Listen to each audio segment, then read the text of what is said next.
Bismillahirrahmanirrahim. Kain sutra cantik disulam, molek dipakai, jangan disimpan. Pemanis kata, ucapan salam, salam sejahtera saya ucapkan. Assalamualaikum warahmatullahi taala wabarakatuh dan salam sejahtera.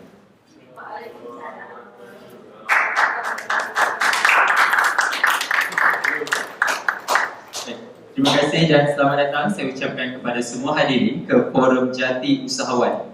Alhamdulillah, syukur kehadrat ilahi kerana dengan limpah dan rahmat yang dapat kita berkumpul di petang ini bagi menjayakan forum bersama dua panel kita yang hebat di sini.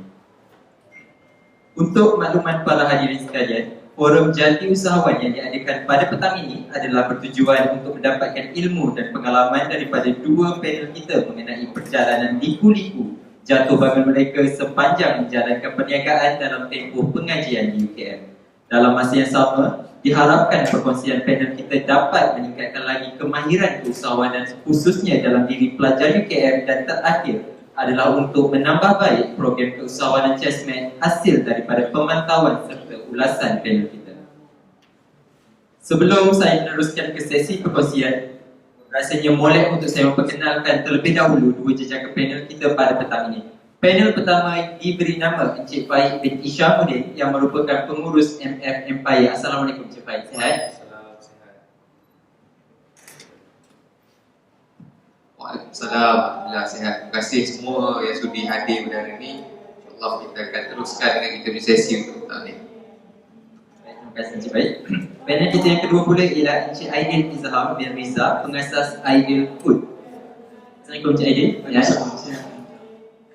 Alhamdulillah, nampaknya kedua-dua panel kita dalam keadaan yang sihat dan tidak sabar lagi untuk berkongsikan ilmu kepada para hadirin kita. Baik, tanpa melengahkan masa lagi, kita teruskan sesi forum Jati Usahawan kita pada petang ini. Soalan pertama saya tujukan kepada kedua-dua panel kita. Bolehkah Encik Faik dan Encik Aidil berkongsikan serba sedikit mengenai latar belakang, dan kalau tak keberatan, bolehkah menceritakan sedikit mengenai perniagaan yang dijalankan? Silakan. Okey, terima kasih saudara, sama nama dia Adi. Terima kasih Adi dan barisan staf CHESMAT dan juga rakan-rakan lah. Saya Muhammad Faik bin Syamuddin. Saya merupakan pelajar Fakulti Ekonomi dan Pengurusan, alumni dalam kos International Business. So saya grad tahun 2021, grad masa COVID. So saya antara usahawan siswa keluaran CHESMAT. Saya bersama dengan CHESMAT daripada saya first year. Masa tu saya start dengan bisnes yang pertama masa dekat UKM ni, bisnes Abang Brownies. Saya ada kedai bakery kat bawah. Oh, ramai dah pernah rasa. Okey, so sebenarnya saya start dekat sini dengan bisnes brownies. Idea bisnes brownies ni datang dia sebab macam ni. Kita student. Masa tu saya ketua pelajar Kolej Raya Pengajian. Saya terfikir kita nak buat program, kita nak cari dana. Dan kebanyakan student ni tak ada duit. Macam kita lah, PTPTN dan sebagainya. So saya terfikir macam mana saya nak buat duit untuk saya dan kawan-kawan saya lain. So saya wujudkan satu bisnes brownies tu. Dan asalnya daripada bisnes brownies, saya buat satu produk je, tapi saya start supply untuk universiti-universiti lain. So bukan student UKM je buat duit. UiTM, UPNM, UPM, semua ambil brownies dengan saya. Dan diorang sama-sama jadi income. So daripada situlah saya cetus idea untuk bisnes. So kalau nak ikutkan dengan apa saya punya background bisnes sebelum masuk UKM ni, saya dah banyak buat bisnes lain, ada beberapa bisnes. Tapi saya masuk, saya teruskan dengan course international business, dan saya belajar untuk macam mana saya nak jadikan bisnes ni lebih orang kata proper lah. Sebab tu kita belajar sebenarnya bisnes ni boleh belajar kat mana-mana. Tak masuk universiti pun boleh buat bisnes. Tapi kita nak ke arah yang lebih profesional dan sebagainya. Saya teruskan belajar. Dan sekarang saya ada juga produk saya sendiri, Miracle. Saya keluarkan satu produk untuk home decoration punya produk. Dan saya sekarang stokis untuk ni lah, bulan bintang. Siapa pernah tahu untuk bulan bintang? Okay, bulan bintang tu dia founder dia student UKM juga. Bayar dengan saya 25 tahun, tahun ni 25 tahun. Tapi saya untuk tahun start daripada tahun lepas, saya dah jadi stokis untuk bulan bintang. Itu antara perniagaan yang saya tengah jalankan lah sekarang ni untuk bisnes bulan bintang ni, bulan puasa. bulan puasa raya, ni raya haji dan sebagainya. So kita untuk event saja. So untuk lain saya teruskan dengan bisnes-bisnes saya lain. Itu sahajalah sedikit sebanyak pengenalan. Assalamualaikum, nama saya Aidil Isam Bediza. Saya pun merupakan alumni UKM, Fakulti Sains Sosial dan Kemanusiaan. Saya merupakan pelajar sains politik. Lagi tak ada kena dengan bisnes kan?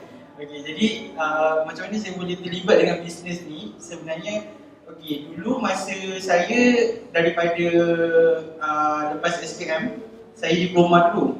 So daripada diploma tu, saya diploma Teaching English as a Second Language dekat KUPM. Masa diploma, saya habis je belajar, saya memang selalu pergi buat kerja part time. Saya buat kerja part time. Saya punya determine diri pada masa tu adalah untuk pergi melancong jalan-jalan. So setiap kali cuti SEM, saya tak pernah akan ada dekat Malaysia. Sebab saya gunakan duit yang saya kerja tu untuk saya pergi ke luar negara. Sampailah saya masuk UKM pun, saya still bekerja. Saya tak duduk dekat dalam UKM, so saya tak aktif sangat dengan program-program kat dalam UKM. So saya duduk dekat rumah, saya pergi kerja, saya pergi kelas, balik saya pergi kerja dekat KL. Lepas tu, alhamdulillah saya masuk program pertukaran pelajar mahasiswa dekat Universitas Indonesia. Okey, kat situ saya gunakan duit-duit yang saya simpan tu untuk ke Indonesia tu lah. Lepas tu tak lama pun, 3 bulan saya balik sebab COVID. So bila balik sebab COVID, kita dah tak ada duit dah. Saya tu tak tahu saya nak buat apa. Lepas tu, saya hanya ada RM50. Saya ada RM50 tapi saya tak tahu nak buat apa. Saya student lagi masa tu kan. Tapi nak keluar bekerja pun tak boleh sebab COVID dan sebagainya. Lepas tu desakan hidup. Okey, ni saya cerita. Saya tak ada tempat tinggal, saya tak ada rumah, saya hilang semua benda. Bila COVID tu memang saya hilang semua benda, saya tak ada rumah semua. Lepas tu kawan saya ajak duduk dekat Nilai. Saya mula dengan duduk dekat store. Saya duduk dekat dalam store 2 orang. Bayangkan store tu kecil. Kawan saya, kalau kawan saya berdiri, saya kena duduk. Kalau dia duduk, saya kena berdiri. Kind of macam tu lah, memang sempit. Lepas tu saya rasa macam tak boleh jadi ni, kena buat sesuatu. So saya gunakan apa yang saya boleh buat. Masa tu saya boleh, dengan RM50 tu saya buat cookies. So saya jual cookies celup. Cookies di coklat. Saya jual sikit-sikit kat kawan-kawan saya. Lepas tu lama-lama dia membesar. Sekejap je, tak lama pun. Dalam tempoh 3 bulan, saya boleh jana income RM10,000 dan saya cari rumah sewa terus. Untuk masuk ke dalam rumah sewa dan saya teruskan. Sama juga macam Fahid, saya tolong student time tu. Saya tolong student-student di universiti lain yang masa tu diorang pun tak ada income. So diorang jadi ejen saya. At the moment, UMP, kawan-kawan saya dekat UiTM. Lepas tu, bila dah banyak kan, so kawan-kawan saya pun banyak bekerja dengan saya untuk bahagian production. So mostly kawan-kawan sekelas dengan saya, geng-geng saya dalam lebih kurang 5 orang. Termasuk kawan-kawan saya dekat UTHM, diorang datang kat Nilai bekerja sebab kita dah ada rumah selesa kan. So kita bawa kawan-kawan kita duduk situ bekerja dengan kita. Lepas tu dia berkembang lah, dia semakin berkembang, sikit-sikit berkembang. Alhamdulillah sekarang banyak juga bisnes lain yang setengah saya ceburi sekarang. Tapi saya mula dengan benda yang sedikit juga lah. So saya appreciate yang datang pada hari ini sebab saya pun dulu macam anda, saya pergi talk, saya dengar je.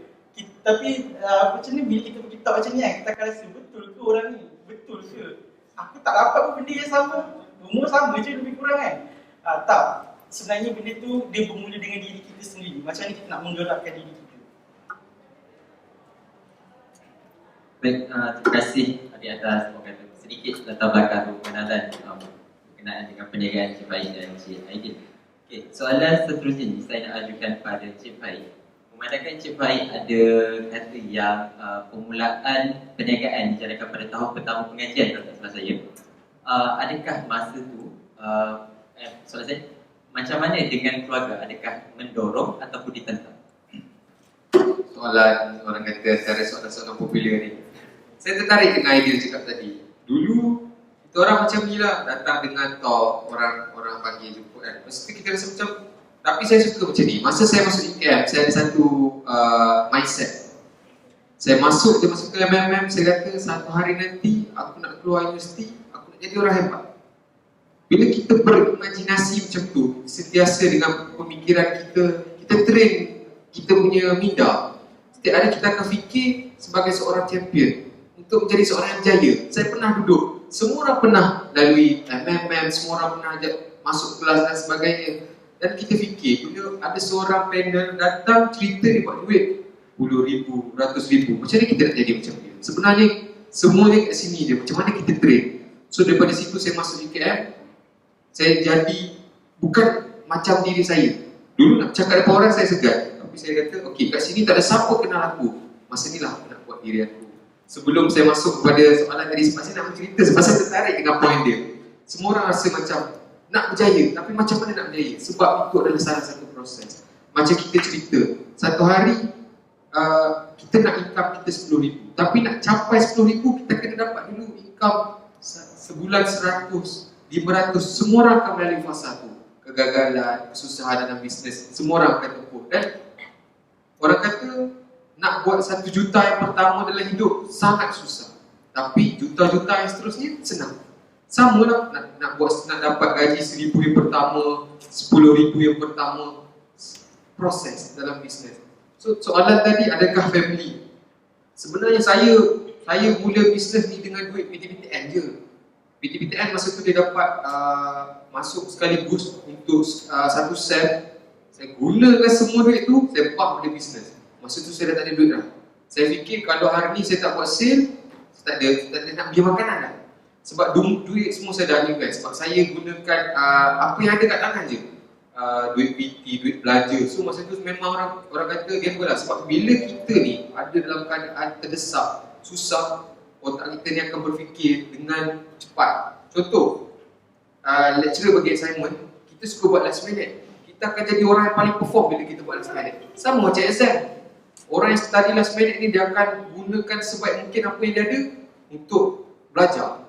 Sebab awal-awal dia tak buat. Sama, bila kita dalam keadaan terdesak, manusia ni bila dia dalam keadaan terdesak, dia akan buat apa saja. Sebab tu dia punya, orang kata, tiba-tiba kita nampak energi dia, asal dia ni, sebabnya ada push factor dalam diri dia. Contoh, apa push factor dalam diri kita? Tak ada duit, masalah keluarga, nak tolong diri sendiri, nak tolong kawan, nak jadi berjaya.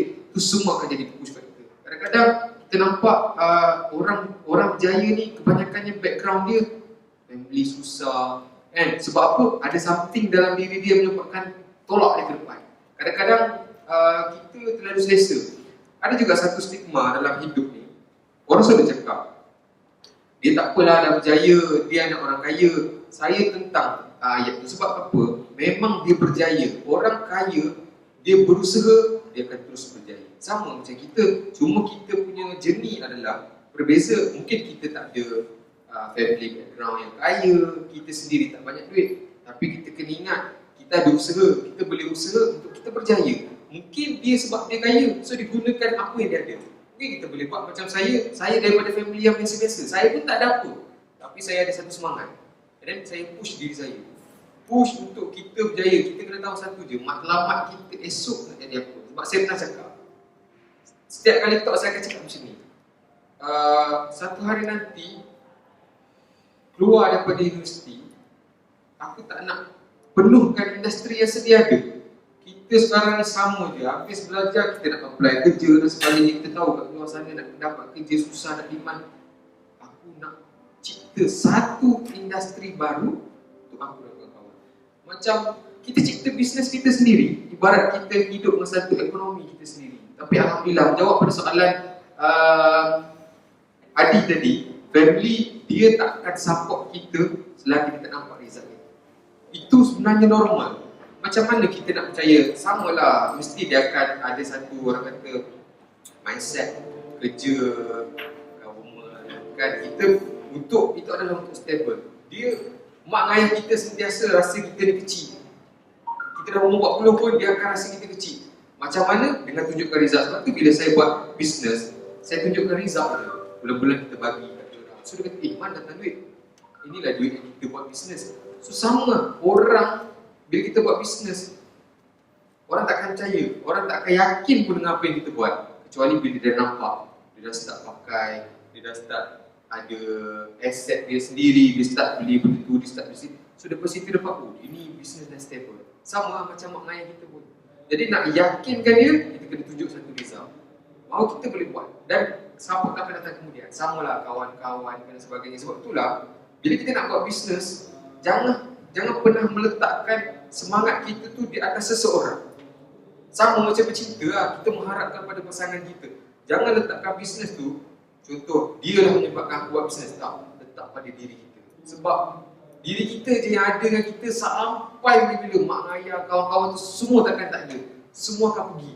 Yang akan ada dengan diri kita ni kita seorang. Sebab itulah kita buat apa-apa pun dalam hidup ni sebab diri kita sendiri. Sebab saya tengok, saya perasan tadi ni antara yang gerai-gerai kat depan tu kan, sama dulu kita join program-program sesmet dan sebagainya. So orang kata, saya harap hari ni bila saya share tadi, ada 2 orang daripada bisnes top home tu ambil apa-apa input dia dapat hari ni, apply. Dia manusia ni macam saya kan, suka sangat pergi kelas bisnes.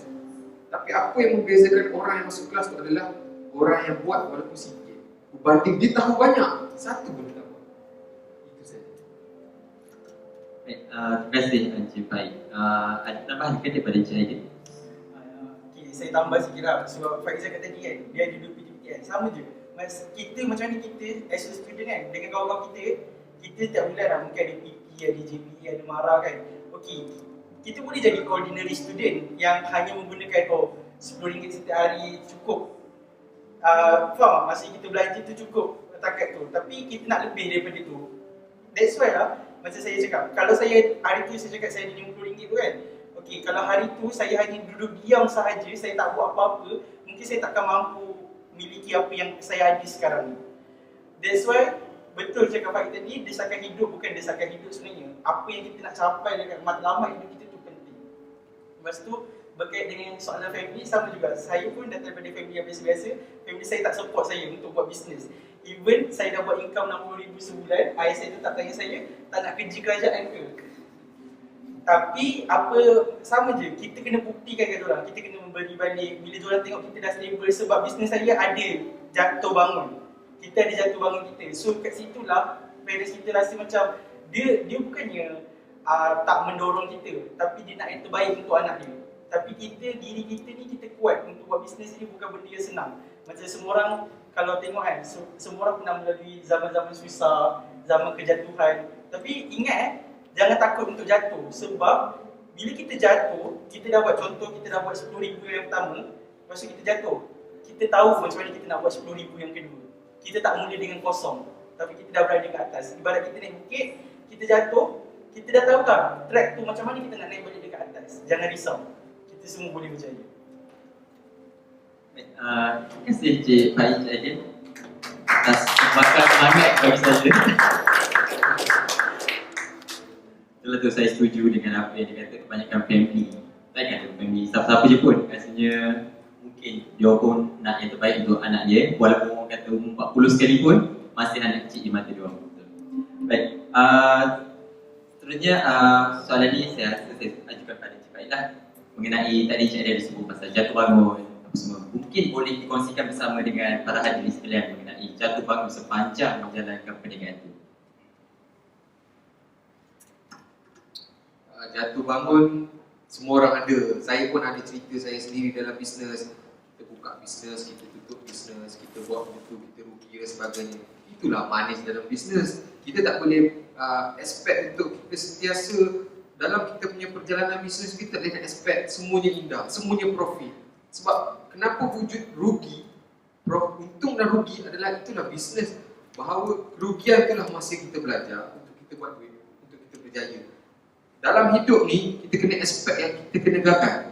Kita kena tempuh. Contoh, kita nak set up satu bisnes. Kita dah dalam satu mindset dalam kita punya pemikiran ni, satu hari nanti aku akan gagal, aku akan jatuh.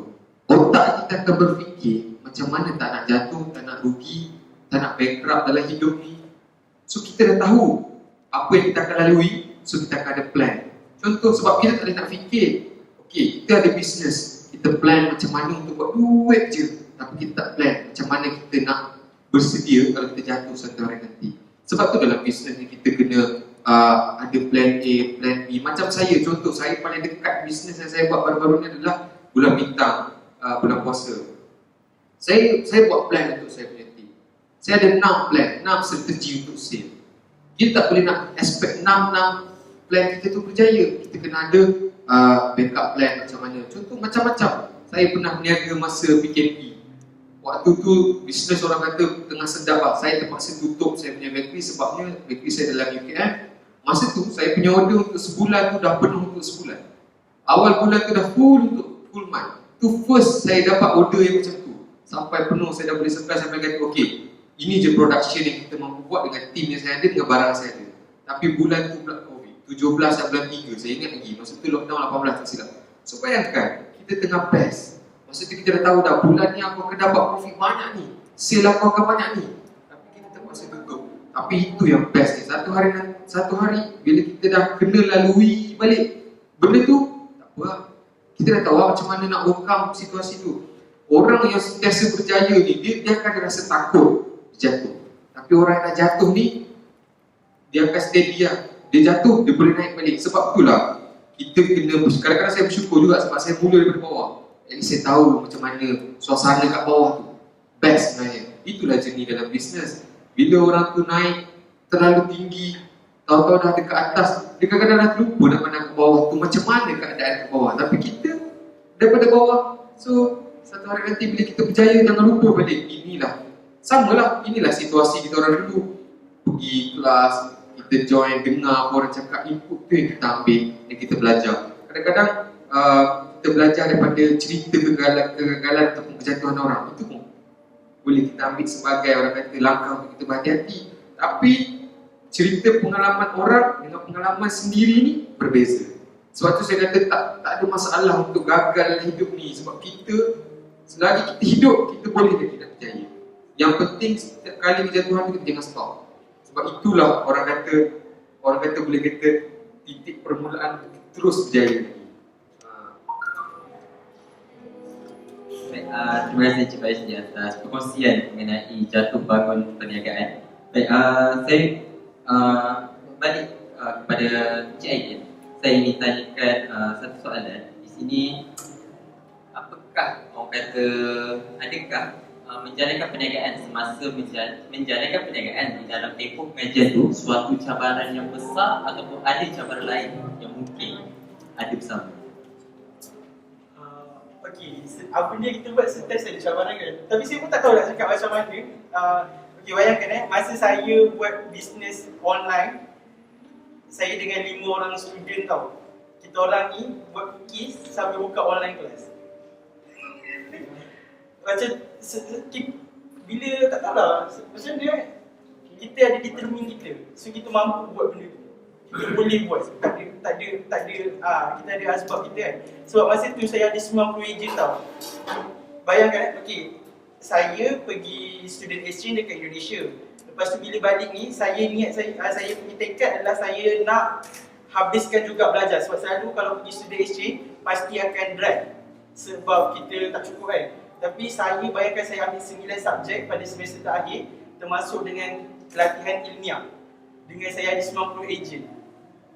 Saya pun tak tahu macam mana saya boleh buat benda tu. Tapi alhamdulillah, result saya graduate kelas pertama. So, tak ada masalah bagi saya. Sebab kenapa saya tak berhenti daripada, sebenarnya boleh je kita berhenti sebab semangat tim saya sendiri yang diorang pun sama-sama dengan saya online kelas, malam buat assignment. Tapi tips yang sebenarnya adalah tidur pukul 10 malam. Tidur pukul 10 malam, bangun pukul 4 pagi. Mulakan pagi tu dengan betul-betul pagi. Okey, bila saya buat bisnes, saya sangat dekat diri dengan Allah. Okey? Sebab benda tu memang rezeki tu kita tak tahu kan, memang datang daripada dia. Memang saya 100% bergantung dekat dia. Sebab masa saya cakap saya mula daripada bawah kan. So bila saya mulakan dekat dengan diri, lepas tu betul saya cakap, bila kita mulakan diri kita pagi, kita akan rasa 24 jam tu cukup sangat. Lebih daripada cukup. That's why lah dengan tim saya pun saya cakap, okey tak apa, saya boleh buat kerja, operation akan tutup pukul 12. Pukul 12 tengah hari. Lepas tu petang tu kita orang dah relax, kita akan buat assignment. Lepas tu pukul 6 kita orang pergi redam. Lepas tu pukul 7, 8 malam tu saya sempat pergi masjid. Saya duduk maghrib isyak dekat masjid. Pukul 9 saya rehat kejap, pukul 10 saya dah tidur. Pukul 4 saya bangun. Itulah rutin saya hari-hari. Saya tak adalah baik, saya belajar, benda tu saya belajar. Dan saya rasa itu kot yang buatkan saya lebih kuat dan dengan cabaran-cabaran yang ada. Terima kasih Cik Ali atas perkongsian yang betul. Saya setuju untuk setiap apa yang kita buat, mana-mana kita kata kita perlu dekatkan diri kita balik dengan Sang Pencipta. Baik, berbalik ke objektif kita semula. Jadi saya nak ajukan soalan ini pada Cik Aidil lah sekali lagi. Orang kata tak kenal maka tak cinta. Boleh saya tahu bagaimana Cik Aidil berani mengambil langkah untuk bersama dengan Chess?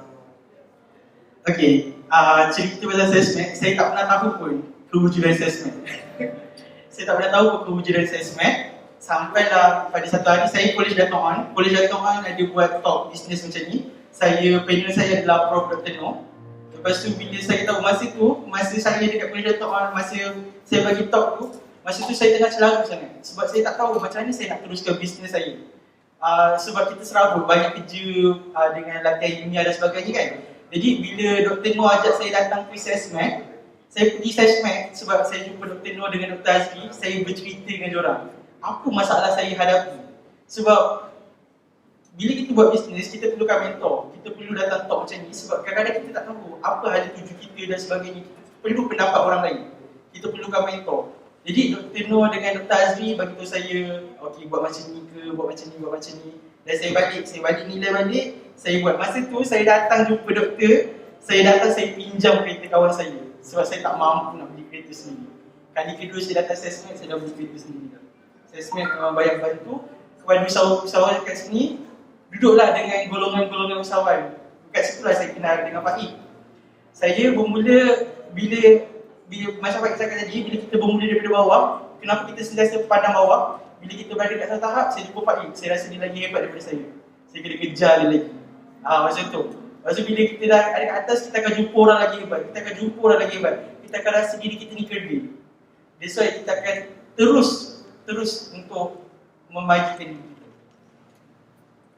Baik, terima kasih Cik Aidil. Cik Aidil kata tak kenal kewujudan SESMAD. Bagaimana pula dengan Jepai? Saya tahu pasal SESMAD ni sebab masa tu saya masuk UKM. Saya nak cari satu pertubuhan yang kira macam aktif untuk usahawan. Dengan masa tu kebetulan saya ada kos dekat fakulti sebab FEP kan. So kita dah tahu ada subjek daripada SESMAD. So saya pergi jumpa SESMAD. Saya tanya Dr. Azudin, Dr. Azri. Dan kita tanya apa yang SESMAD boleh bantu. Sebab masa tu saya nak apply untuk, saya nak cari kedai, nak buka kedai. So masa tu SESMAD lah yang selalukan kita maklumat. Macam mana kita nak apply kedai kat sini. Sebab saya dulu sebenarnya banking kat dalam bilik dekat college. Memang secara orang kata haram lah. Tapi itu je yang kita ada pada waktu tu. Dan saya rasa macam okay, tak boleh lama ni. Satu hari tu saya kena ada kedai saya sendiri. Saya start cari. Dan SESMAD tolong saya untuk dapatkan jumpa kat sini. Jadi sebenarnya bisnes ni kita cari juga.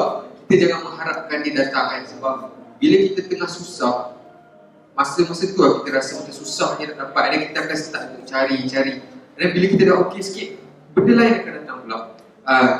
Proses. Sebab saya rasa semua orang kena lalui untuk berjaya tu, biarlah dia lalui rasa susah tu. Sebabnya nanti bila orang kata sampai satu masa, benda ni yang kita nak kenang balik, kita nak tahu dan kita nak mencerita balik pada orang.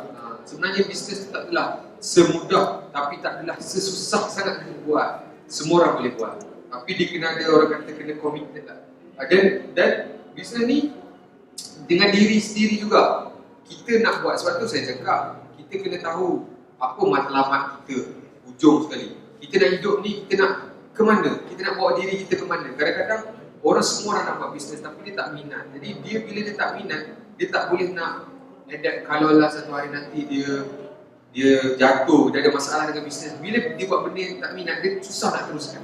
Jadi kita orang ni, kalau kita tengok kenapa usahawan-usahawan kat luar sana jatuh buat lagi, sebab dia ada satu orang kata dia committed, dia minat dengan apa dia buat tu. Jadi dia passionate lagi, dia buat sebab dia suka apa yang dia buat. Ada masalah pun terus saja. Baik, terima kasih di atas perkongsian tu. Okay. Soalan ni saya tertarik dengan dengan semangat untuk meneruskan apa kata semangat Cik Aidil untuk dalam meneruskan perniagaan itu. Jadi saya nak tanyalah, setelah bergelar sebagai alumni ataupun orang kata baru-baru keluar daripada UKM, bagaimana nak kekalkan semangat tu? Yelah, sebab masa bila dah habis belajar kan kita boleh tengok kawan-kawan kita masing-masing berkejaya masing-masing sini. So bagaimana dengan pendapat Cik Faid ataupun Cik Aidil, pandangan lah selepas daripada bergelar orang graduan ni? Saya seronok dengan life saya sekarang ni. Saya buat bisnes sebab macam mana kita terus semangat dengan adanya circle-circle bisnes. Saya suka jumpa orang baru. Saya tanya, kadang-kadang kita jumpa orang, jangan kita cerita kita bagus, kita dengar apa yang bagus dia. Kita buat macam kita ni tak tahu apa-apa pun tak apa. Dan kita tak payah cerita kita ni siapa, tapi kita belajar dengan orang bisnes. Saya suka untuk jumpa ramai orang. Sekarang ni kalau orang tanya macam mana nak terus semangat, duduk dalam circle bisnes. Sebab circle bisnes ni dia positif. Dia akan support. Kita ada masalah, dia cerita, dia akan bagi tahu. Sebab orang bisnes yang sebenar, the real businessman, dia tak kisah nak cerita rahsia macam mana dia buat. Sebab tak semua orang boleh buat. Contoh, saya bagi resipi dekat awak, brownies, kan? Belum tentu orang tu boleh buat bisnes tu jadi meletup. Sebab sebenarnya founder-founder kat luar sana, contoh produk makanan dan sebagainya, bukan dia uruskan production pun, dia hanya fokus pada marketing. Kalau dia nak teruskan production, dia buat production. Sebenarnya resipi tu boleh dapat ke mana-mana, tapi cara orang tu bila bisnes tu lah sebenarnya menyebabkan dia boleh berjaya. Sebab itulah kita kadang-kadang kita tak ada rasa macam kita duduk dengan circle bisnes ni, kita tak ada rasa dia toxic ke apa. Sebab dia orang ni lah kadang-kadang boost. Dan kita cerita masalah kita dalam bisnes, dia berkata, okay, aku pernah buat macam ni, kau buat macam ni. Sebab tu penting circle yang positif. Buat bisnes kita kena ada satu team. Maksudnya orang yang support kita kena kenal dengan ramai orang. Itu orang kata antara kalau bila kita buat bisnes. Sebab sekarang ni bila saya buat bisnes, saya yang dapat kawan-kawan, dapat ambil kawan-kawan untuk kerja dengan saya. Macam sekarang lah, saya ada student untuk kita, saya ada pekerja saya sendiri. Sekarang ni untuk bisnes letter saya ni, bulan bintang ni kita dapat tarik ramai student dengan orang-orang kat sana untuk buat satu yang sama-sama dengan saya, dengan apa yang saya ada. So, saya dapat share knowledge. Bagi saya itulah benda yang paling best kalau kita buat bisnes tau. Kita dapat share pada orang ramai. Ilmu dia berjaya sebab dia dapat daripada kita. Kita tengok kejayaan dia. Itu yang seronok sebenarnya untuk lahirkan lagi ramai orang berjaya kat luar sana. Saya bersama. Sekarang saya ada 12 orang staff. Sebenarnya saya ada 13 sebab lagi seorang tu dia dah keluar, dia dah buat bisnes dia sendiri dah. So benda tu yang kita nak.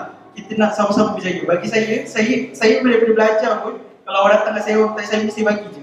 Sebab saya nak kawan-kawan sama-sama berjaya dengan kita. Sebab kalau kita berjaya seorang dia rasa tak puas. Dia rasa lain lah. Tapi bila kita duduk dengan circle berjaya, ataupun kita dengan circle kita berjaya bersama-sama kan, kita akan nikmat itu rasa lain. Apa tadi? Perasaan. Oh, okey. Macam saya, kawan-kawan saya baru graduate kan. Kita orang baru graduate last year. So banyak yang baru dapat kerja dan sebagainya kan. Sometimes kawan-kawan saya rasa jealous dengan saya. Sebab dia kata, aku tengok IG story kau pergi sana, pergi Singapura lah, pergi Hanyai lah sebagainya. Okey, itu yang seronoknya. So kita pergi tu bukannya kita sambil menyelam minum air. Kita pergi tu kita buat bisnes juga. Kita jumpa orang. Macam saya tengok IG story Pak dia pun baru balik daripada Kelantan sebenarnya kan. Pergi Kelantan tu kita banyak berjalan. Banyak explore, kita banyak explore. So benda tu yang saya rasa. Tapi saya macam ni saya tak adalah cakap, kau berhentilah kerja buat bisnes. Tak, bukan. It depends on yourself. Sebab dalam dunia ni ada dua jenis manusia. Seorang pemimpin, seorang pengikut. Kita boleh jadi a good leader, kita boleh jadi a good follower. So saya tak ada pun, saya takkan macam sebab ada orang dia rasa insecure dengan diri dia. Macam, aku nak income aku contoh 3,000 sebulan sebab aku nak bayar ni. Dia buat takat tu je. Okay, saya tak pernah pun macam ada kawan-kawan saya yang kerja, saya cakap dengan dia, berhenti kerja buat bisnes. Sebab tak ada benda yang senang. Tak ada benda yang kita boleh, duit ni tak senang kita dapat. Buat bisnes pun ada jatuh bangun, macam mana jati diri kita tu untuk bertahan. Tapi kita adalah down moment. Bila kita ada down moment, time tu kita berehat sebentar. Kita cari hala tuju kita balik macam mana dan sebagainya. Sama je. Bagi saya, bila saya buat bisnes ni, saya banyak belajar tentang kehidupan. Macam tu. Baik, terima kasih di atas perkongsian yang bagi saya cukup membantu lah, di mana kita perlu semangat lebih lah daripada orang lain. Kalau orang buat sikit, kita buat lebih daripada itu, betul ya? Okey, berbalik semula kepada soalan yang berkaitan dengan chessmate lah. Okey, memandangkan yang Encik Aidil ada kata tadi yang Encik Aidil berjumpa dengan Dr. Azri, Dr. Noh, okay, dan bercerita kepada. So, apa tindakan yang chessmate lakukan untuk selesaikan masalah Encik Aidil pada masa ini? Okey, ini saya pun tak pernah tahu program tu Tunas Wisatawan Bumi Putra. Jadi diorang Dr. Noor dengan Dr. Azri memang cadangkan kita dekat saya untuk join program Q tu lah. Dan di mana program Q ni, kalau saya boleh terangkan, kita dapat grant sebanyak RM15,000 daripada pihak SME-Com. Jadi kat situ, bila kita dapat grant tu, banyaklah bantu saya. Saya boleh pindahkan perniagaan saya daripada nilai pengajar dan hidup saya, banyak benda yang kita boleh dapat daripada assessment. Contohnya macam tu lah saya cakap, kita jumpa, macam Pak cakap kan, kita jumpa dengan orang, kita jumpa dengan Pak I, kita tengok, kadang-kadang kita lihat je macam mana orang bekerja, dan kita macam kita belajar daripada orang juga. Baik, kalau daripada pandangan Encik Faiz pula, macam mana? Adakah chessmate itu sekadar mengajar teori ataupun praktikal? Assessment ni apa yang saya dapat adalah dari segi info. Contoh, macam contoh salah satu dia gerak peluang-peluang bisnes. Kadang-kadang banyak je daripada bank untuk sediakan loan, ada program free talk ataupun marketing punya kelas. Itu antara benda-benda yang saya join. Saya nampak je ada program yang student kita kalau boleh nak cari benda free kan. Tapi benda free tu sebenarnya input dia banyak je kalau kita pandai manfaatkan. Kadang-kadang manusia ni, kita ni lah suka menilai adalah benda free kan, so kita tak appreciate. Dia sanggup bayar yang mahal untuk join. Sebenarnya yang mahal, yang free tu kadang-kadang input dia sama je. Tapi macam mana kita tengok program tu. Assessment ni saya rasa dia punya Facebook page tu macam-macam maklumat kita boleh dapat. Saya pernah join satu program ni dengan panel tu Menteri Timbalan Menteri Ekonomi. Saya share, saya masa tu macam terkejut dapat jadi satu panel dengan Timbalan Menteri Ekonomi. Tapi apa yang saya share, dia pun ambil input tu. Yang dia punya lagi lah saya ambil, dan saya rasa macam oh ini adalah satu peluang. Tapi daripada saya punya sharing pun dia ada ambil. Maksudnya daripada situ kita join event-event, webinar dan sebagainya tu pun banyak benda kita boleh dapat. Sebab tu saya cakap, apa yang kita dapat ni, banyak mana dapat tak penting. Apa yang kita dapat, yang kita buat tu yang penting. Sebabnya banyak mana pun kita dapat, tapi satu pun kita tak buat, tak jadi apa lah. Ilmu tu kita lepaskan macam tu je lah. So apa contoh sekarang ni, apa masalah yang kita nak, dia cuba rujuk dengan assessment. Dia akan bagi pandangan sebab assessment ni setiap daripada dia punya orang panggil apa unik kan. Ada dia punya orang kata specialize di sendiri. Macam doktor pergi je assessment, cakap je apa yang kita nak buat bisnes, kita bagi tahu, dia akan tunjukkan ke mana kita nak pergi. Orang kata sebagai saya berguru lah dengan assessment. Kalau macam dalam kelas-kelas course dan sebagainya lebih kepada teori. Sebenarnya teori itu bagus, tapi praktikal itu macam mana kita nak apply itu adalah, orang kata itulah strategi dalam bisnes. Kalau semua orang tahu tapi semua orang tak tahu macam mana nak buat pun tak boleh. Dan apa yang kita tahu kita kena buat. Saya tahu sikit. Okey, sebelum saya jumpa assessment, saya join kelas bisnes dekat luar. Saya bayar. Sampailah saya jumpa assessment, saya dapat benda free. Jadi kamu semua macam kita student juga kan, kita patut bersyukur tau ada assessment ni sebab benda free memang, tapi kita yang menggerakkannya. Kalau saya jumpa assessment lagi awal, mungkin saya boleh buat 100,000 dengan lebih cepat. Macam tu lah ibaratnya. So macam Pak cakap, memang dekat dalam assessment tu dia ada specialize. Okay, saya dah ingat dah cerita saya masa saya datang assessment tu, sebenarnya saya ada masalah kewangan, pengurusan kewangan. Jadi Dr. Noor bagi tahu saya, okey kita buat macam ni, kita buat account macam ni. Lepas tu okey, time tu baru saya boleh maju ke depan. Sebab dia nilai kat mana kelemahan kita. Sebab macam kita berkawan, assessment ni ibarat mentor kita. Macam kita berkawan, contoh saya kawan dengan Pak I kan, saya cerita masalah dengan Fahim. Oh, masalah bisnes jadi macam ni. Kita tak nampak apa yang berlaku, tapi bila kita bercerita dengan orang, baru kita tahu apa masalah kita. Orang luar yang akan nampak masalah kita. Sama juga macam kita buat assignment, kita cakap dengan kawan kita, soalan ni tak boleh nak buat lah, kenapa? Lepas tu kawan kita tengok, oh kau salah dekat sini.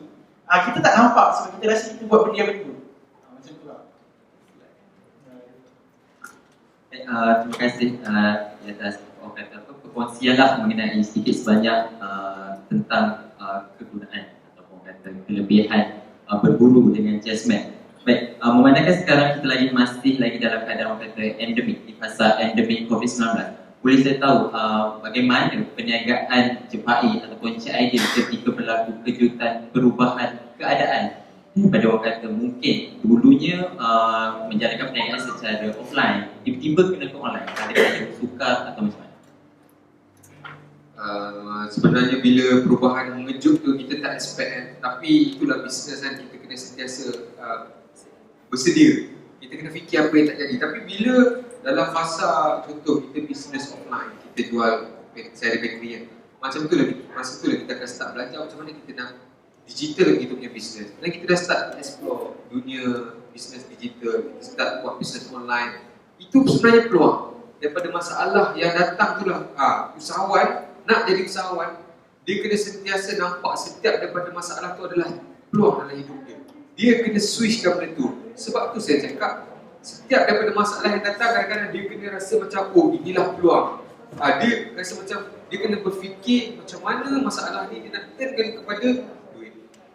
Itu je dia orang fikir. So sebab tu lah, kadang-kadang daripada masalah tu, masalah yang datang, dia akan jadi, orang kata point pula untuk kita terus cipta benda baru, explore bisnes baru. Mungkin bisnes yang dia tengah run sekarang ni tak sesuai untuk musim sekarang. Macam saya, masa saya pandemik tu, bakery saya tak dapat buka, tapi saya teruskan je, saya jual harum manis, tapi still buat duit. Asalkan masa tu kita fikir macam mana nak buat duit. Pandemik, saya supply face mask, saya supply hand sanitizer. Itu bisnes masa Covid, masa tu buat duit juga. Sebab kita punya matlamat adalah how to make money. Macam mana kita nak buat duit dengan orang kata apa yang kita ada. So kita kena tahu lah macam mana nak adapt dengan setiap situasi yang datang dalam hidup kita ni. Macam saya pula, saya terima kejutan daripada online ke offline sebab ini kan. Jadi saya buka kedai. Saya buka kedai makan. Daripada saya jual cookies di chocolate, lepas tu trend dah habis dah. Tapi still saya jual cookies. Sekarang saya buat doki. Saya buat sebab sekarang musim kahwin kan. So saya buat doki orang kahwin. Tapi sebelum tu, daripada nak ke akademik tu, saya rasa macam, oh dah boleh buka kedai makan dah. Saya buka kedai makan. Saya buka kedai makan 3 bulan, saya dah tutup lah. Sebab agak susah daripada online nak offline bagi saya lah. Okey, tapi apa yang saya buat masa tu? Masa saya mula-mula buka kedai, tak ada orang datang. Tapi saya kena bayar pekerja saya sebelum pertama kan. Saya kena bayar pekerja saya. So, tapi kita adapt benda tu. Apa yang saya buat, kita buat marketing online, tapi orang datang offline. Ibaratnya macam tu lah. Tapi macam Pak cakap, setiap kita belajar daripada kesusahan kita tu, bila kita di masa akan datang, kita akan jadi mudah sebab kita dah pernah lalui dah benda. Kalau tak keberatan, mungkin boleh Jepai lah terutamanya macam mana Jepai menguruskan pembekal ketika musim pandemik termasuk masa pandemik susah lah. Nak dapat barang susah. Tapi masa kita susah lah, kita akan jadi orang kata cara berfikir kita akan jadi orang kata level lain lah. So kita akan start cari apa sahaja yang orang yang kita boleh contact, kita boleh dapatkan. Masa tu kita explore. Saya masa pandemik tu, saya jumpa seorang ni, dia orang daripada China. Dia belajar kat Malaysia. Dia lah supplier saya punya face mask sebab rupanya family dia ada kilang manufacturing dekat China. So dia boleh tolong saya macam mana nak buat masuk barang. So daripada kita tak ada, dan kita kena mencari. Sebab masa tu apa sahaja yang peluang yang ada, saya start cari. Dan kita start jumpa dengan ramai orang kan. Kita kena tanya. Sebab bisnes ni, sebab tu saya cakap circle bisnes ni, dia tak kena kod. Kadang-kadang kita tanya je kawan-kawan kita buat bisnes ni, mana kau dapat ni? Dia cerita lah. Buat je lah sama-sama sebabnya kita kena tahu. Orang kata rezeki masing-masing. Yang pertama rezeki masing-masing. Sebabnya contoh lah, saya jual baju Melayu. Berapa banyak lagi brand baju Melayu kat sana. Saya jual Melayu, kawan saya jual baju Melayu. Dan kita akan fikir, kalau dia jual, aku punya jualan sale aku kurang lah. Tak, sebenarnya cara kita menjual tu je. Sebenarnya kita jangan takut pada rezeki kita buat je. Sebenarnya kalau kita nak menjual, berapa ramai kita boleh jual katalah baju Melayu, penduduk kat Malaysia ni ada berapa juta. Kita bukan nak target sampai juta, cukuplah dalam 50,000 orang beli baju Melayu kita pun dah jadi kaya raya lah kalau kat situ. Sebab tu kita kena tahu target market kita, berapa kapasiti kita, berapa kemampuan tim kita. Dalam bisnes ni, kita kena faham apa yang kita kena buat. Sebab tu saya cakap, kita kena kenal apa yang kita nak jadi, apa yang kita nak jual, apa yang kita nak buat. Itu sebab tu orang kata kenal pada orang, orang kata audience, target market kita sendiri. Dan kita akan, sebab tu kita sebelum nak buat bisnes tu, kita kena faham bisnes kita sendiri sebelum kita jual bisnes kita ke orang lain, jual produk kita ke orang lain. Baik, terima kasih Encik Baik di atas perkongsian sebentar tadi. Apa ni? Berikutan dengan orang kata Encik Baik dan Encik Aib ada berkongsi mengenai orang kata semangat dalam menjalankan perniagaan. Macam mana pula pendapat atau pandangan Encik Baik ataupun Encik Aib sendirilah berikutan dengan orang yang menjalankan perniagaan secara orang kata apa? On off ni. Bila dah melalui fasa cabaran yang diorang tak boleh nak hadap, tiba-tiba diorang tutup. Macam mana pandangan? Okay, macam ni dia berbalik kepada diri kita balik. Benda kalau kita tengok top kita hari ni tu apa-apa dia akan reflect balik. Macam mana kita nak lalui benda tu. Okay, macam contoh saya cakap saya dapat geran 15,000 daripada you. Duit tu saya gunakan untuk buka kedai makan. Tapi kedai makan tu tak mampu bertahan lama pun 3 bulan sebab saya ada sedikit masalah. Tapi saya tutup kedai makan saya tu. Tapi masa tu mesti kita rasa down lah sebab duit dah banyak melabur lah. Lebih kurang 40,000 macam tu kan. Tapi kita punya semangat tu sebab kita ada komitmen pula nak kena bayar dan sebagainya tiap bulan kan. Semangat saya tu buatkan saya rasa macam kita ni cari jalan macam mana kita nak cover up the loss yang kita dah buat. Macam tu lah.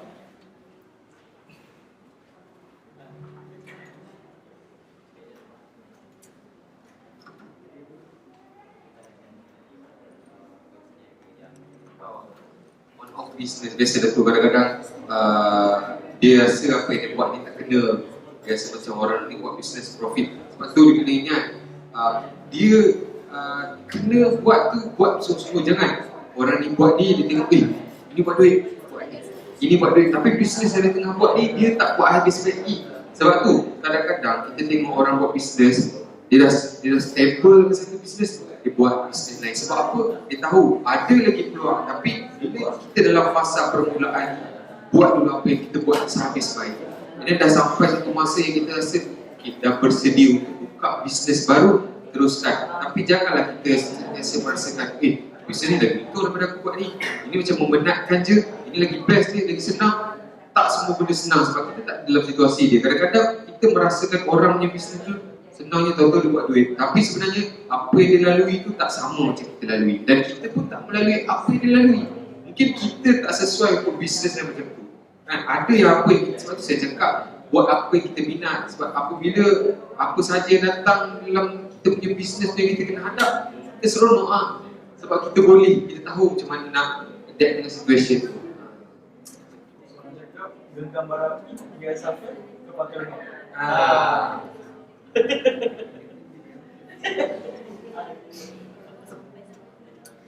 Sampai jadi mana tu?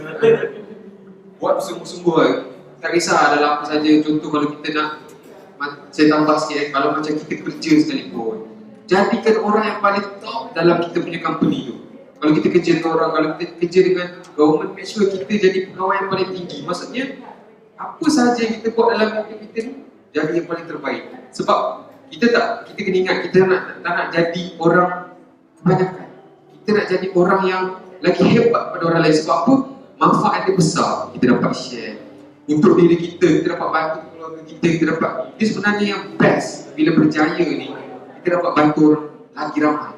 Contoh, hari ni kita dapat sedekah banyak ni, tapi bila kita berjaya, kita dapat lagi tolong lagi ramai orang. Kita seronok rasa tu. Sebenarnya itulah orang kata Kalau orang tanya kenapa saya buat bisnes dan kenapa saya teruskan bisnes, sebab saya nak lahirkan lagi ramai orang berjaya. Itu the manis di dalam bisnes. Adakah cepat bersetuju dengan pernyataan yang mengatakan bahawa saya menjalankan perniagaan hanya mengikut keadaan? Dia kadang-kadang bergantung juga. Kadang-kadang contoh kan, kalau kita tengok bisnes tu kalau kita teruskan, dia efek pada kita punya terugi dan sebagainya. Kita perlu untuk ada plan. Sebenarnya orang katalah kita buat bisnes ni dan kita tukar, betul orang cakap dia ni sekejap bisnes ni, sekejap bisnes ni. Kadang-kadang kita je yang faham bisnes kita. Mungkin kita tukar perniagaan tu ada sebab. Mungkin saya punya perniagaan yang saya tengah jalankan ni sesuai masa pandemik sahaja. Contoh orang jual face mask kan, dia baru buat duit kau-kau kat situ, dan bila dah habis dia keluarkan produk orang lain, keluar produk lain. Lepas tu kita kata ini kejap bisnes ni, kejap bisnes ni. Sebenarnya ada sebab kenapa ditukar. Mungkin ada fasa, contohlah macam saya buat baju Melayu. Bisnes ni hanya untuk bisnes musim perayaan sahaja. Jadi kalau lepas tu saya nak buat bisnes lain, tak ada masalah pun. Sebab saya dah buat duit kat situ dan kita ada planning, kita tahu ada peluang lagi kita boleh dapat. Sebenarnya tak ada masalah sebenarnya. Apa yang penting kita tahu apa yang kita buat. Baik, terima kasih Cik Baik di atas semua kata jawapan yang panjang dan padat soalan tadi. Baik, soalan terakhir sebelum kita beralih ke sesi soal jawab selaras dengan objektif ketiga forum kita pada petang ini. Apakah penambahbaikan yang Cik Faiz dan Cik Aidil rasakan perlu dalam program keusahawanan JESI? Okey, bagi saya adalah sesmed. Nak kata marketing untuk sesmed, macam Pak cakap, dekat Facebook sesmed tu ada banyak maklumat-maklumat yang kita boleh dapat. Tapi keterlibatan pelajar tu yang kurang. Sebab saya pun tak pasti kenapa keterlibatan pelajar tu kurang. Sebab orang kena manfaatkan benda ni, benda percuma. And lagi satu contoh katakanlah kalau saya tak join sesmed, saya tak akan tahu program TU. So program TU hanya untuk pelajar tahun akhir atau alumni yang baru sahaja graduate. Jadi maklumat-maklumat macam tu lah yang sepatutnya kita kena cari. Kita kena berusaha cari sebagai student lah. Sebab macam kita takkan nak tunggu orang shock dekat kita kan. So kita kena berusaha di sini. Itu saya rasa. Okey, sebenarnya ni rakan-rakan saya kat depan ni lah. Satu hari nanti kalau korang dah sekarang ni mungkin ada antara korang semua dah jalankan bisnes kan. Walaupun kecil-kecilan masih bisnes. Kadang-kadang kita jual air ni kat college pun dikira sebagai bisnes lah. Korang lah orang yang akan menyebarkan lagi kebaikan. Apa yang sesmed boleh bantu. Sebab saya rasa sesmed ni banyak sangat manfaat. Cuma kita yang nak kena data, nak kena manfaat. Sebab sekarang ni mungkin student rasa sesmed belum data pada student. Sebenarnya tak. Kita nak benda kan, kita nak ilmu kan, kita pergi jumpa sesmed. Tanya apa yang sesmed. Sampai sekarang, saya tadi duduk dengan Dr. Asri, saya tanya, doktor, geran apa lagi ada? Sebab apa? Saya tahu. Inilah peluang. Kalau doktor kata, okey, ada lagi peluang, masuk program ni. Sebab sampai sekarang, sesmed, UKM Career, dia still lagi WhatsApp saya, email saya, program-program yang ada di peringkat universiti. Kita kadang-kadang tengok, ini boleh join ni. Kadang-kadang benda tu walaupun best, tapi orang rasa macam, sebab tu saya cakap, program free ni tak ada orang nak appreciate. Macam hari ni lah, saya bagi ni katalah saya tak charge kan. Tapi kalau saya pergi buat kelas, saya buat untuk saya punya sendiri punya talk, saya buat kelas pun saya ambil charge. Saya ambil bayaran, bayangkan 10 kalau saya buat yuran RM50, saya panggil 100 orang untuk join. Saya bagi talk macam ni. Saya dah buat duit kat situ. Still, orang kata, diorang akan appreciate sebab apa ya? Dah bayar kelas ni kan? Kadang-kadang saya share benda yang sama je. Sebab itulah saya rasa sesmed ni kira program dah kira peringkat kementerian, ada swasta. Tinggal korang macam mana nak manfaat sesmed. Jangan risau, jangan sekali orang pegawai-pegawai sesmed ni, diorang punya pengalaman. Jangan expect macam ni pula. Diorang ni banyak tahu pasal bisnes. Kenapa diorang tak jalan bisnes? Tak semua orang kadang-kadang dia ada ilmu. Dia boleh menyampaikan ilmu. Dia boleh guide kita untuk jadi berjaya. Tu mungkin dia tak buat bisnes, tapi ilmu yang dia ada tu dia boleh jadikan kita berjaya. Sebab tu saya sangatlah respect pegawai doktor-doktor yang ada kat sesmed. Dia kira membantu.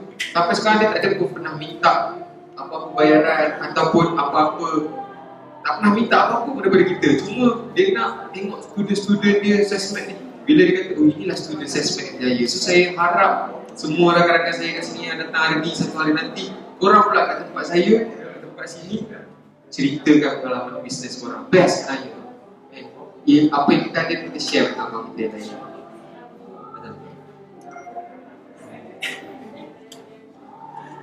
Baik, terima kasih dan alhamdulillah atas kesudian Cik Faik, Cik Aidil di atas perkongsian perkongsian mengenai perniagaan pada petang ini, dan diharapkan perkongsian yang diberikan adalah jelas dan dapat dijadikan suntikan semangat untuk para hadirin sekalian. Baiklah, seterusnya kita teruskan pula dengan sesi soal jawab. Untuk para hadirin, sekiranya anda mempunyai sebarang persoalan yang ingin diajukan, anda boleh terus bertanya kepada panel di hadapan. Bersilakan.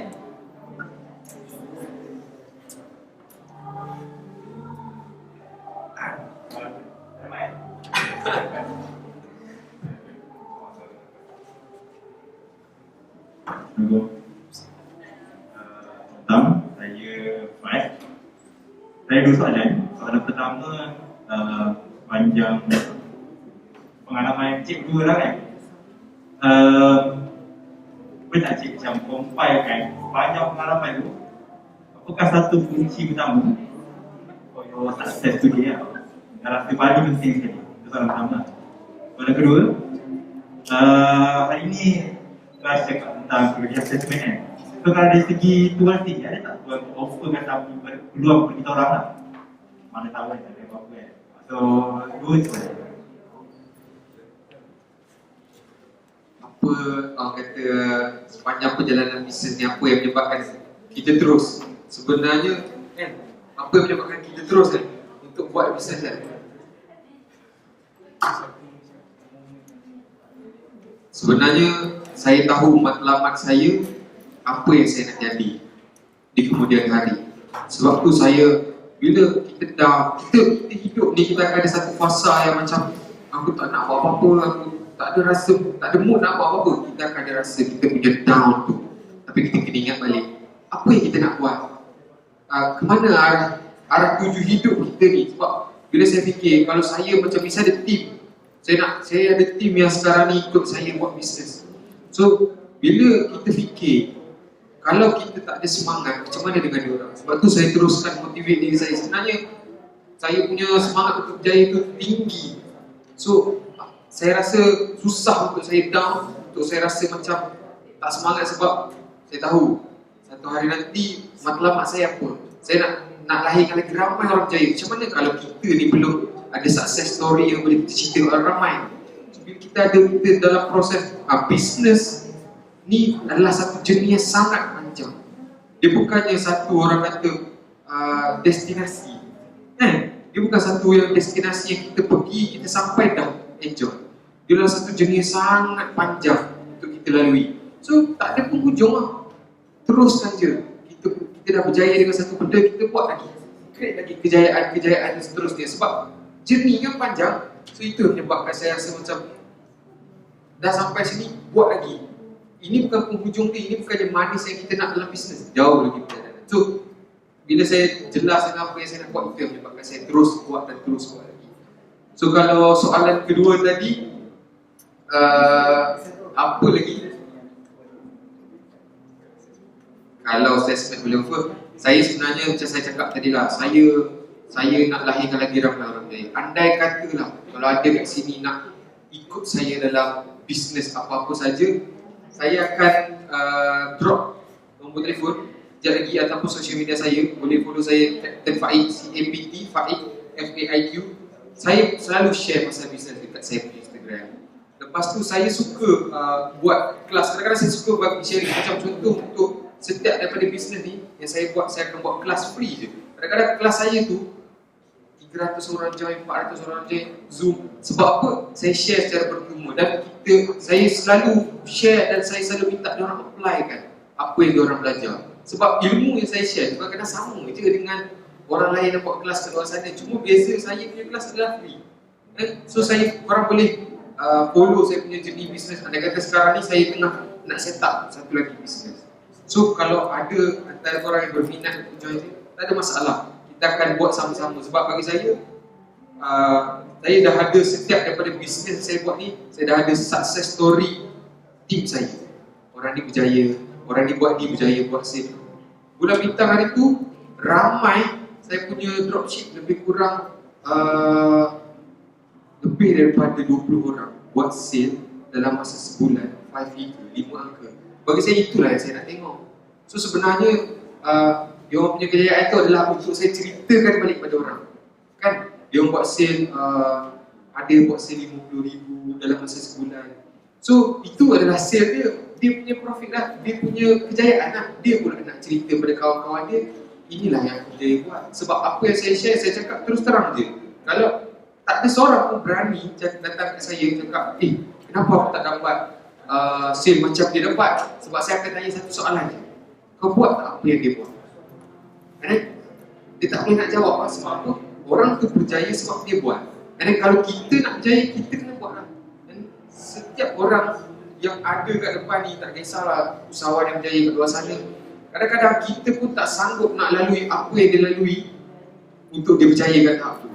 Kan kita nak kejayaan dia je, tapi kita tak nak ambil sekali masalah, kesusahan, cabaran yang dia lalui. Sebab itulah kita pun tak akan berjaya. Kalau kita sanggup nak teruskan, kita akan berjaya. Siapa je sanggup jadi macam orang kata cara Datuk Alif Shukri, dia jenis kecoh, dia jenis suka buat konten yang macam tu. Tapi bayangkan, saya pernah bercakap dengan dia punya marketing strategist. Datuk Alif tu, kalau dia buat konten yang kira macam kecoh satu Malaysia, dia punya sale boleh capai 1 juta sehari. So saya tanya, siapa yang sanggup buat macam tu untuk dapat 1 juta sale sehari?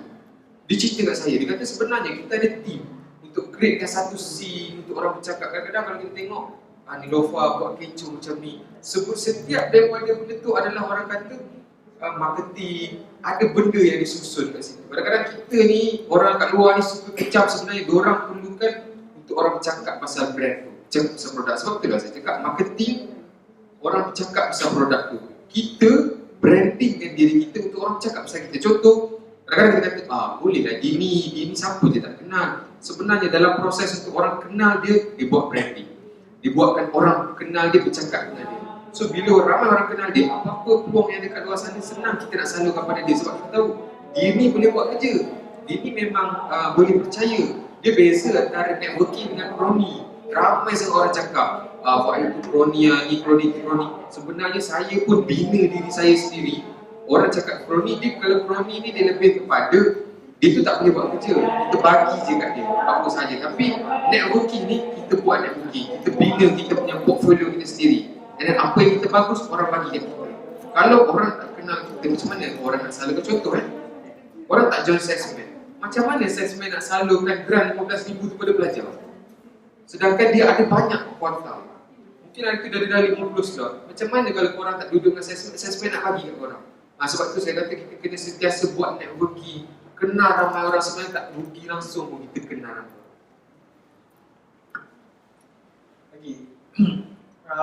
Macam soalan pertama tadi. Soalan pertama dalam perjalanan. Dalam perjalanan bisnes. Okey, dalam perjalanan bisnes saya macam saya cakap, saya bermula titik perubahan saya adalah bila saya kehilangan semua benda. Saya ada semua benda tapi saya kehilangan semua benda dan saya terpaksa duduk kat store. Tapi, ini adalah rahsia. Kalau kita nak berjaya, kita jangan aim terlalu besar. Kita aim benda yang kecil dulu.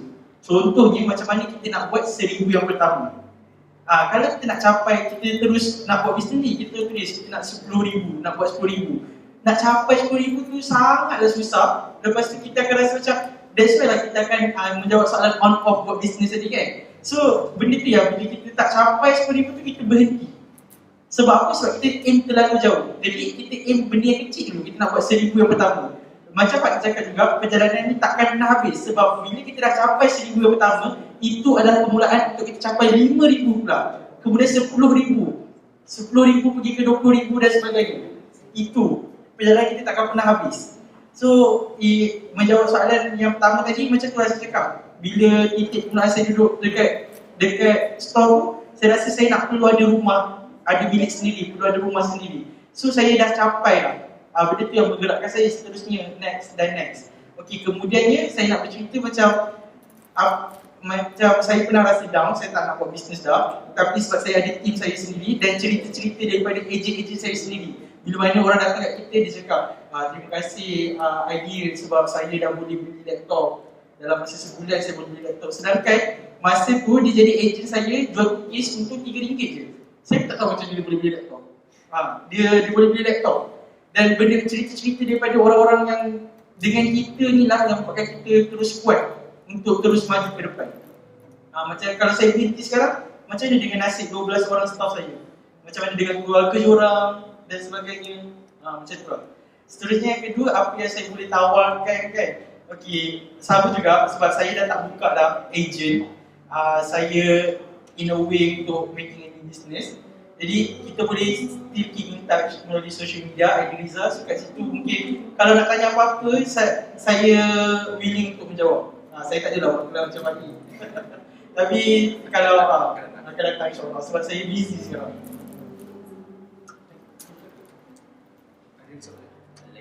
Siapa nak tanya? Tanya-tanya. Soalan saya simple pun tak apa, saya point je.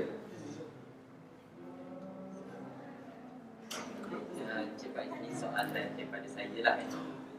Macam tadi Cik Pak ada kata yang Cik Pak pump semua duit PTPTN dan menggunakan kesalahan. Cik Pak ada buat persediaan tak kemungkinan malam apa kata persediaan selepas tu kan tiba-tiba pump esok. Kalau saya jawab soalan ni tadi dulu. Masa saya pump semua duit tu, saya fikir itu satu keputusan yang saya cakap betul lah buat. Tapi sebabkan saya tahu apa yang saya buat masa tu, saya terus saja. Tapi saya prepare lah. Dia kata apa yang jadi sebenarnya, saya still ada benda yang boleh jual. Maksudnya benda tu kalau ikut salah lah. Kita tak ada financial planning dan sebagainya. Tapi masa tu kita belajar. Sebab tu bisnes yang kita belajar. Lepas tu kalau orang tanya, saya kata jangan buat macam tu. Salah cara tu. Kita kena ada duit saving kita sendiri. Sebenarnya dalam bisnes ni paling penting adalah financial planning. Macam mana kita uruskan kewangan kita. Bukan kita menguruskan kewangan. Kita kecil dari kita menguruskan. Kita macam mana kita nak handle kewangan. Kadang-kadang kita buat sale, kita buat bisnes untuk kita RM100,000, RM10,000, RM200,000. Tapi kita cukup bulan ni, mana pergi duit aku? Kadang kita tak tahu pun. Kadang even kalau kita untung sebulan tu RM5,000, RM10,000, dia boleh jadi nampak bila kita uruskan kewangan kita. Sebab tu dalam bisnes ni bahaya sangat kalau orang suka curi duit company. Duit company. Walaupun tu bisnes kita, tapi jangan sekali kita curi duit company. Sebab paling bahaya sekali bila kita dah start ambil sikit ni duit aku juga, ambil sikit tak. Bila kita buat bisnes, kita kena ada gaji kita sendiri. Kita kena ada, kalau kita nak buat mula ni tak payahlah ambil bonus lagi kan. Kita ambil gaji kita walaupun sikit. Jangan kita rasakan semua profit tu adalah gaji kita, salah. Itu kita cepat lah ikut tu. Tadi siapa nak tanya?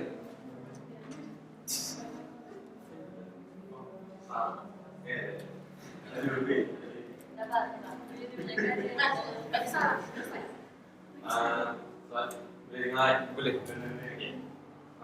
Soalan tu je cuma nak daripada dua-duanya lah. Mungkin kalau nak drop satu quote untuk orang mungkin boleh letak gambar batu tayang quote tu kan. Kalau nak letak situ quote apa yang tuan berdua je. Okey, saya berpegang pada satu hadis lah. Jadilah manusia yang bermanfaat kepada orang lain. Benda tu adalah even saya letak sebagai motto company saya.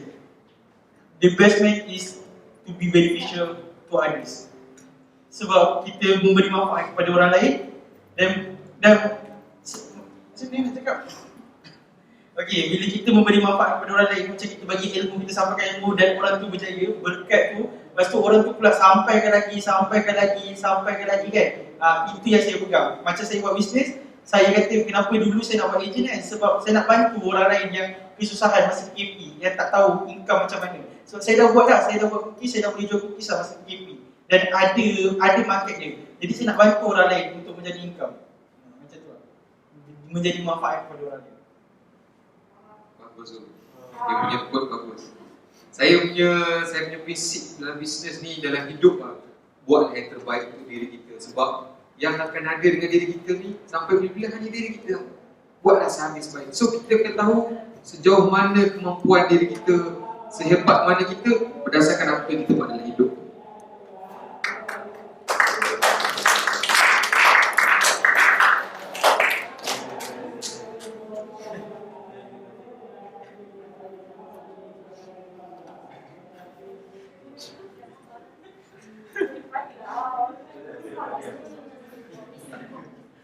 Tulis. WhatsApp. Buka. Yes.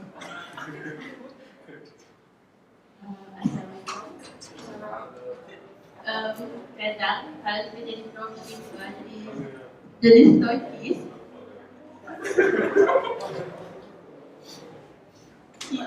kadang tak yakin, kadang kita punya confidence tu rendah. So macam buat marketing di social media pun macam malu. Jadi macam mana kita mengatasi benda tu? Malu, betul. Tapi saya faham je. Semua orang akan ada, tak semua orang berani ke depan. Tapi untuk kita nak berjaya, kita kena atasi kelemahan. Sebab tu nak berjaya, kita kena kenal diri kita. Kita tahu apa kelemahan kita tu, kita kena jadikan sebagai kekuatan kita. Itulah benda yang kita dapat je pecah kita punya perasaan malu tu, kita boleh pergi lagi jauh. Sebab tu orang kata sebelum kita buat bisnes ke apa-apa, kenal apa kita sebenarnya. Daripada kita sekolah rendah, kita selalu buat list apa kekuatan diri, apa kelemahan. Sebenarnya benda tu sangat-sangat penting tau. Sampai sekarang saya masih apply lagi benda tu. Sebab bila saya nak duduk, saya reflect diri, kadang-kadang kita tak tahu nak buat apa, kita fikir balik apa sebenarnya yang aku power dalam hidup. Ni dengan diri aku ni, apa yang aku hebat, apa yang aku ada orang lain tak ada, apa kelebihan aku. Mungkin kelebihan saya, kalau saya ni bercakap, orang dengar, orang percaya, saya manfaatkan sebaik mungkin kelebihan tu. Kelemahan kita kena tahu juga dalam diri kita ada kelemahan. Tapi jangan jadikan kelemahan tu sebagai benda yang kita jatuh diri kita. Tapi kita kena tahu, okay, daripada kelemahan tu lah macam mana kita nak jadikan sebagai satu orang kata benda yang boleh dorongkan kita. Malu ni sebenarnya bila kita fikir, kita terlalu fikir apa yang orang nak cakap kat kita. Kan kita tengok ni, okey ke tak kita buat macam ni, apa yang dia nak cakap. Sebenarnya kita kena buatkan orang bercakap pasal diri kita. Nak berjaya, kita kena buatkan orang bercakap. Sebab tu marketing yang berjaya adalah bila kita sebut-sebut pasal produk tu. Sebab tu kebanyakan marketing ada dua, bad marketing, good marketing. Bad marketing, istilah marketing. Maksudnya dia bercakap dengan cara, orang bercakap pasal produk dia tu dengan cara yang tak baik, tapi still bercakap, still buat duit juga. Tapi macam mana kita nak presentkan diri kita. Sebab tu kalau kita tengok dalam dunia konten sekalipun, ada orang buat konten bad, cara maksudnya dengan tarikan dia sendiri lah. Kalau TikTok macam-macam, ada orang sampaikan buat konten dengan benda-benda yang share knowledge dan sebagainya. So kita pilih orang nak tengok kita, orang nak bercakap dengan kita ni dalam aspek yang mana. Saya boleh jadikan diri saya ni, orang bercakap pasal saya dengan benda-benda yang tak best, boleh je. Orang still bercakap pasal kita. Kita still boleh buat kita punya brand, personal brand di kita sendiri.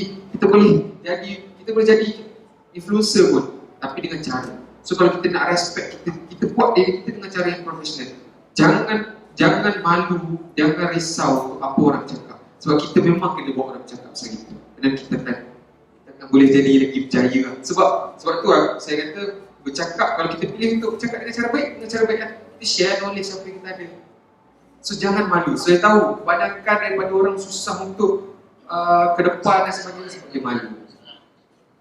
Okay, tadi kan soalan tadi, okay, sebenarnya kita ada case study tau. Kalau kita perasan, tadi dia mula, dia macam mana? Assalamualaikum. Lepas tu tiba-tiba, dia dah boleh lah cakap. Sebab tu kita kena mula. Okay, cuba awak terangkan pasal diri awak, nama awak buat apa sekarang. Sebab tadi mula awak malu kan, tapi lepas tu awak dah ada keyakinan. So, saya nak tengok macam mana. Cuba awak terangkan. Nama saya Masian. Saya asal Sabah. Sabah sekarang tahun 3, Sungai Lekasi. Nampak? Apa-apa pun kita kena mula. Kalau kita kena mula. Itu adalah tips utama, mula. Okay, terima kasih.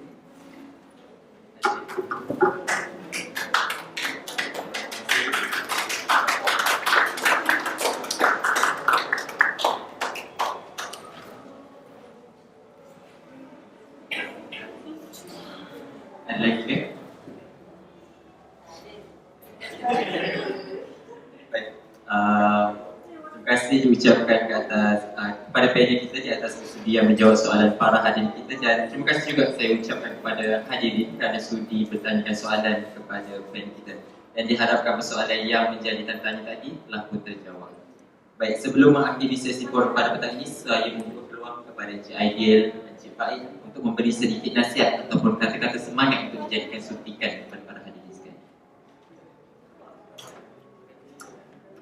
Okey, kata-kata semangat lah. Kalau kita ni ada apa orang kata impian yang kita nak capai dalam hidup, kita kena tahu, kita kena set matlamat, tahu target, tahu apa yang kita nak capai satu hari nanti, dan kita kena berusaha ke arah tu. Dan kita kena buat apa yang kita tahu dalam hidup ni mungkin sikit, tapi bila kita buat dan kita terus belajar, kita akan berjaya. Semua orang akan berjaya dalam hidup dia, tapi kita kena tengok sejauh mana kesanggupan, tanggung risiko untuk kita hadap segala cabaran untuk kita berjaya. So kalau kita buat committed dengan apa yang kita sedang buat ni, semua orang akan berjaya. Sebab setiap usaha mesti akan ada kejayaan dia. Usaha takkan mengkhianati kejayaan, takkan mengkhianati usaha, betul kan? So setiap daripada usaha dia mesti akan berjaya, tapi dia akan ada liku-liku dalam hidup lah. Tapi kita kena bersedia lah. Jangan pernah putus asa. Nak jadi best student semasa belajar, teruskan buat jadi best student. Dan kita kena tahu kenapa kita nak jadi best student. Kan? Macam Aidil, dia antara salah seorang first class. Maksudnya dia grad dengan first class. Dia tahu kenapa dia nak dapat benda tu dan apa yang dia nak guna untuk benda tu. Dan setengah orang mungkin dia kata, aku sambil belajar aku nak buat bisnes. Bila aku belajar, aku nak ada bisnes sekali. Dia buat dua-dua sekali. Dan dia tahu, habis dia belajar, dapat teruskan bisnes. Sebab tu yang penting sebenarnya kita tahu apa yang kita buat. Itu sahaja daripada saya. All the best untuk semua student. Habiskan zaman belajar ni dengan jadi seorang yang sangat hebat. Keluar ni kita mesti jadi lain daripada yang lain. Kita mesti jadi seorang graduan yang berbeza dengan graduan lain. Sebab setiap kali ngomong kita ada beribu student yang grad. Tapi kita jangan jadi sama macam orang lain. Kita mesti nak tunjukkan diri kita jadi orang yang hebat. Okey, mulakan. Okey, saya harap dekat sini bila dah dengar talk dengan kita orang, pagi tadi pada talk dengan business talk lain kan. Jadi mulakan. Jangan pernah berhenti.